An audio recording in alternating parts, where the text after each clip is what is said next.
Right ఇక నా పుట్టుక చావు బీఆర్ఎస్లోనే ఏ ఎండకు ఆ గొడుగు పట్టే వ్యక్తిని కాదు సీఎం రేవంత్ వ్యక్తి సీఎం అంటే ఏ ఎండకు ఆ గొడుగు పట్టే వ్యక్తి సీఎం రేవంత్ అని చెప్తా ఉన్నాడు. నా పుట్టుక చావు బీఆర్ఎస్లోనని హరీష్ రావు చెప్తా ఉన్నాడు.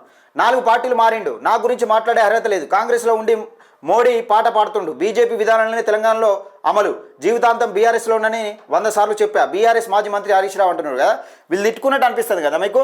అందరు దొంగలే, రేవంత్ రెడ్డి దొంగనే, హరీష్ రావు దొంగనే. వీళ్ళు కేవలం నటన ఇదంతా. వీళ్ళిద్దరు ఒక్కటే. కేసీఆర్ను కేటీఆర్ను కొట్టడం కోసం వీళ్ళందరూ ఒకటవుతారు. ఇలా వ్యతిరేక వర్గం అంతా బీఆర్ఎస్లో వ్యతిరేక వర్గం అంతా ఒకటవుతారు. ఇప్పుడు బీఆర్ఎస్లో అయినా కాంగ్రెస్లో అయినా ఈ కార్యకర్తలే బలైపోతారు. హరీష్ రావు రేవంత్ రెడ్డి ఒక్కటి కదా. మధ్యకాలంలో ఒకటే ఫ్లైట్లో వెళ్ళిరని ఫస్ట్ ఈ కాంగ్రెస్ ప్రభుత్వం వచ్చినాక ఒకటే ఫ్లైట్లో వెళ్ళిరని ఫోటోలు వచ్చినాయి రాలేదా? ఈ రాజకీయ నాయకులు వీళ్ళు ఏంటంటే లోపాయికార ఒప్పందాలు ఉంటాయి. వీళ్ళు బండి సంజయ్కి రేవంత్ రెడ్డికి ఉంటుంది, రేవంత్ రెడ్డికి ఈ హరీష్ రావుకి ఉంటుంది. వీళ్ళు మాట్లాడుతూ ఉన్నారు. వీళ్ళు ఏంటంటే పేపర్ స్టేట్మెంట్ల కోసం పనిచేస్తాయి ఇవన్నీ. ఏడుంది ఇది?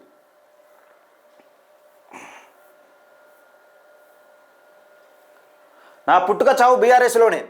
తెలంగాణ సీఎం రేవంత్ రెడ్డిపై బీఆర్ఎస్ మాజీ మంత్రి హరీష్ రావు కీలక విమర్శలు చేశారు. ఇటీవల కేసీఆర్ మీద ఒట్టేసి బీజేపీలో చేరబోనని హరీష్ రావు చెప్పగలరా అని రేవంత్ రెడ్డి విసిరిన సవాల్కు హరీష్ రావు స్ట్రాంగ్ కౌంటర్ ఇచ్చారు. ఆదివారం సిద్దిపేటలో ఆయన మీడియాతో మాట్లాడుతూ ఏ ఎండకు ఆ గొడుగు పట్టే వ్యక్తి రేవంత్ రెడ్డి అని, 4 పార్టీలు మారిన ఆయనకు నా గురించి మాట్లాడే అర్హత లేదని అన్నారు.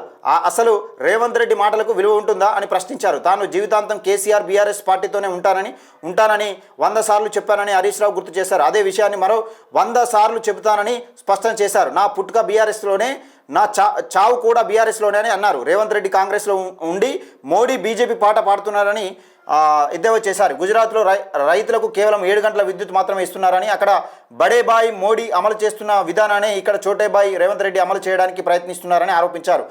రైతు డిస్కమ్ ఏర్పాటు చేయడం వల్ల భవిష్యత్తులో తాగునీటి ప్రాజెక్టులకు కూడా కరెంటు కోత విధిస్తారని ఆందోళన వ్యక్తం చేస్తున్నారు. రైతులకు కేవలం 3 గంటల విద్యుత్ ఇస్తే చాలని కాంగ్రెస్ నేతలు ఎప్పటి నుంచో అంటున్నారని ఆయన ఈ సందర్భంగా గుర్తు చేశారు. ప్రస్తుతం రాష్ట్ర వ్యాప్తంగా ఎక్కడ కూడా రైతులకు 13 గంటల నుంచి 13 గంటలకు మించి కరెంట్ ఇవ్వడం లేదని ఆయన తెలిపారు. కొత్తగా తీసుకురాబోయే రైతు డిస్కమ్ ద్వారా భవిష్యత్తులో కేవలం 7 నుంచి 8 గంటల మాత్రమే కరెంటు ఇచ్చేందుకు ప్రభుత్వం కుట్రలు చేస్తుందని మండిపడ్డారు. రైతులకు 24 గంటల ఉచిత విద్యుత్ నిరంతరాయంగా ఇస్తేనే రాబోయే రోజులలో ఓట్లు అడుగుతానని సీఎం రేవంత్ రెడ్డి బహిరంగంగా చెప్పాలని హరీష్ రావు డిమాండ్ చేశారని ఒక వార్తను చూస్తున్నాం. దీనికి నిజంగా ఇక్కడ విషయం ఏంటంటే రేవంత్ రెడ్డిను హరీష్ రావు కొట్టుకున్నట్టు అనిపిస్తుంది కదా. ఓన్లీ పేపర్ స్టేట్మెంట్ పనిచేస్తుంది. రేవంత్ రెడ్డి హరీష్ రావు ఒక్కటే. మళ్ళీ హరీష్ రావు కేంద్రంతో టచ్లో ఉంటాడు అంటే బీజేపీలతో టచ్లో ఉంటాడు. ఒకవేళ టచ్లో లేకపోతే కాళేశ్వరం కుంభకోణంలో, కాళేశ్వరం అవినీతి కార్యక్రమంలో ఎవరైనా మొట్టమొదటిసారి ఎవరైనా నిజంగా అరెస్ట్ అయ్యి జైలుకు పోయేది ఉంటే ఎవరు పోతారు చెప్పరు ఒకసారి? కేసీఆర్ పోడు, హరీష్ రావే పోతాడు. ఎందుకు పోతాడంటే ఆయన నీటిపారుదల శాఖ మంత్రి. అప్పుడు ఇరిగేషన్ డిపార్ట్మెంటు, ఇరిగేషన్ ఈయననే ఉన్నాడు కదా. గట్లా ఏంటంటే ప్రజలను పిచ్చోళ్ళని చేస్తారు అన్నట్టు. ఇప్పుడు ఇలా ఎట్లున్నదంటే సంపాదించుకోగా దొంగలు పందికొక్కలు వంచుకుంటారు వీళ్ళు. మళ్ళీ మేము పైకి కొట్లాడినట్టు నటిస్తూ ఉంటారు. ఎంత కామెడీగా ఉంటుంది తెలుసా ఇది. నువ్వు ఇప్పుడు ఈయన ఎవరు? మన హరీష్ రావు టచ్లో ఉంటాడు కేంద్రంతో. ముఖ్యమంత్రి, తెలంగాణ రాష్ట్ర ముఖ్యమంత్రి ఈయన ఎట్లా టచ్లో ఉంటాడు. ఏంటంటే వీళ్ళ సేఫ్ జోన్ వీళ్ళని చూసుకున్నాడు అన్నట్టు. ఇప్పుడు ఈయనది బయట పెడతా అంటే ఈయనది బయట పెడతా అని బ్లాక్మెయిల్ చేసుకున్నట్టు ఇది పేపర్లో. మీ ఇద్దరి వల్ల జనానికి ఒరిగింది ఏం లేదు. మళ్ళీ ఈ మధ్యలో రైతులను అడ్డం పెట్టుకుంటా ఉన్నారు. నువ్వు 13 గంటల కరెంట్ ఇస్తున్నారు, 24 అవర్స్ కరెంట్ ఇస్తలేరు. నీ కాళేశ్వరం కూలిపోయింది, ఎక్కడ పోయింది మరి? అది 1,30,000 కోట్ల సొమ్ము ఎవరి పాలైపోయింది? రేవంత్ రెడ్డి తీస్తలేడు, మరి కేంద్రం తీస్తలేదు. అప్పుడు బొర్రెలలో ఇంత శైలి పెట్టి నువ్వు ఇట్లా పెట్టి ఇంత పొక్క పడ్డది, ఇంత బొర్రె పడ్డది అని చూపెడతారు కదా. మరి ఏడవేంది?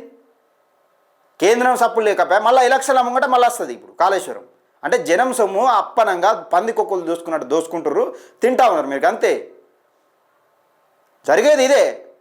కానీ మళ్ళీ దీన్ని రైతుల పేరు అడ్డం పెట్టుకుని రైతులకేమో ఇరగదు. బీఆర్ఎస్ పార్టీ హయాంలో వడ్లు కట్టగాలి కానీ వడ్డు కట్టని కాంగ్రెస్ హయాంలో అవుతలేవా? అవుతున్నాయి. మీ ఇద్దరు దొంగలే కదా. మరి మళ్ళీ నువ్వు దొంగ అంటే నువ్వు దొంగ ఇలా ఎట్లున్నదంటే నువ్వు దొంగ అంటే నీ ఎన్నుకున్న లెవెల్ అన్నట్టున్నది ఇలా కథ. ఇది జరుగుతూ ఉంది రాష్ట్రంలో. కాంగ్రెస్ బీఆర్ఎస్ అటర్ ఫెయిల్ అయిపోయినాయి ఒక విధంగా చెప్పాలంటే. రైతుల విషయంలో మీ ఇద్దరు చూసింది ఏం లేదు అసలు. మళ్ళీ పైకి ఈ పేపర్ స్టేట్మెంట్ల కోసం జనాల్ని రెచ్చగొట్టే ప్రయత్నం చేస్తూ ఉన్నారు. ఇది మానుకోవాలి.